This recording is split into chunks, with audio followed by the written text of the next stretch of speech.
आपका शुभ नाम? मेरा नाम संदीप तोमर है। तोमर जी, आप किस राज्य से आए हैं इस विश्व पुस्तक मेले में? मैं मूलतः तो उत्तर प्रदेश के मुजफ्फरनगर ज़िले के खतौली कस्बे से हूँ। जी। गंगधाड़ी मेरे गांव का नाम है, लेकिन पिछले 25 वर्षों से मैं दिल्ली में रह रहा हूँ, जनकपुरी में, जी। और वहीं रह के अपना लेखन कार्य और अपना अध्यापन कार्य कर रहा हूँ। आज आपका विश्व पुस्तक मेले प्रगति मैदान में आगमन हुआ है। आपकी किन किन पुस्तकों का लोकार्पण है? आज मेरी संस्मरण की किताब है, उसका लोकार्पण होना है, जी। तो उसी के लिए मैं आया हूँ, और लेखक मंच पे 3 बजे से वो प्रोग्राम है। जी। आप विश्व पुस्तक मेले में आए हैं।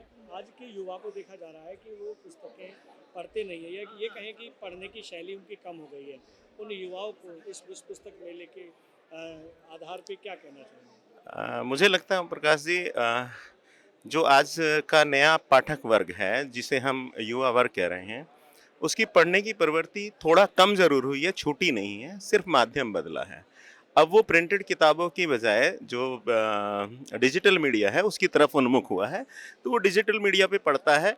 लेकिन मुझे लगता है कि डिजिटल मीडिया का युग बहुत लंबा नहीं चलने वाला है। हमें पुनः पुस्तक पुस्तक संस्कृति की तरफ लौटना पड़ेगा, और मैं समझता हूँ कि जिनकी जिस तरह की दिलचस्पी है, वो अपनी दिलचस्पी की किताबों को ज़रूर खरीदें, और किताबों की परंपरा को बढ़ाने के लिए और नई पीढ़ी का किताबों को पढ़ने में रुझान बनाने के लिए मुझे सबसे ज़्यादा ज़रूरी लगता है कि जो भी हम सामाजिक कार्यक्रमों में जाते हैं, विवाह उत्सव है या जन्मदिन का उत्सव है, हम उन उत्सव पे जितना महंगे-महंगे गिफ्ट देते हैं, वो गिफ्ट ना देके हम कम से कम किताबों के कबर्ड, छोटे वाले जो हैंगिंग होते हैं, उस तरह के दें, और साथ में उनको किताबें दें, ताकि हर एक घर के ड्राइंग रूम में कम से कम कुछ किताबें होनी चाहिए। जब किताबें होंगी तो ज़ाहिर-सी बात है, जो चीज़ हमारी आँखों के सामने होती है, वो हमें आकर्षित करती है। तो निश्चित रूप से नई पीढ़ी उन किताबों को पढ़ने की तरफ उन्मुख होगी, और लेखकों का भी भला होगा। तोमर साहब, आपने बताया कि हमें उपहार में पुस्तकें देनी चाहिए, लेकिन हम यहाँ उन अभिभावकों के लिए भी आपसे जानना चाहेंगे कि अभिभावक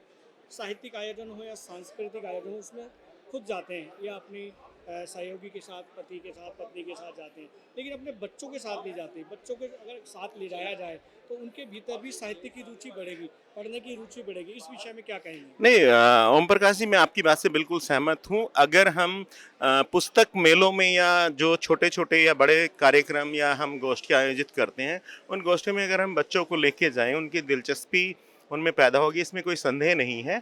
और मैं आपके ट्रू मीडिया चैनल के माध्यम से सभी अभिभावकों को, सभी शिक्षक साथियों को, और जो साहित्यिक मित्र हैं, उन सबको ये संदेश देना चाहता हूँ कि वो कार्यक्रमों से अपने बच्चों को जोड़ें, उनको वहाँ पे लेके जाएँ और उनको दिखाएँ कि अगर वो खुद राइटर हैं तो उनका कितना सम्मान है। मुझे याद है, पिछले वाले पुस्तक मेले में मैं अपनी बेटी को लेके आया था, और वो बड़े-बड़े साहित्यिक हस्तियों से मिले, वो तेजिंदर शर्मा जी से मिली, और भी कई लोगों से मिली, और उसको लगा, और उसके बाद ये हुआ कि उसने उस दिन मेरी जेब में जितने भी पैसे थे, उन सब की किताबें खरीदी। विषय ये है कि आज की युवा पीढ़ी क्योंकि अंग्रेजी माध्यम में पढ़ती है, तो वो अंग्रेजी की किताबों की तरफ ज़्यादा उन्मुख होते हैं, लेकिन अगर वो हिंदी की किताबें भी पढ़ें तो अच्छा है, क्योंकि हिंदी में भी बहुत अच्छा लिखा जा रहा है। लोग भाषा को बहुत बड़ा माध्यम मानते हैं, जबकि आप और हम ये जानते हैं कि भाषा सिर्फ और सिर्फ संप्रेषण का एक माध्यम है।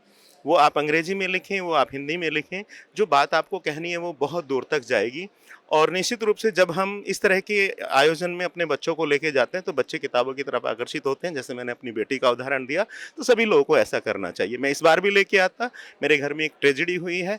मेरे बड़े भाई की कल परसों सुबह जो है उनकी मृत्यु हो गई है, तो मेरा पूरा परिवार गमगीन है। अगर ऐसा नहीं होता तो मेरे बच्चे आज भी इस मेले में ज़रूर आते, और बहुत सारे लेखकों की किताबों को लेके जाते। बहुत शुक्रिया तोमर जी, आपसे बातचीत करके बहुत अच्छा लगा। जी, धन्यवाद। अगर आप ये वीडियो YouTube पर देख रहे हैं तो हमारे चैनल को सब्सक्राइब करें और बेल आइकन को दबाना ना भूलें। अगर आप Facebook पर ये वीडियो देख रहे हैं तो हमारे पेज को लाइक करें।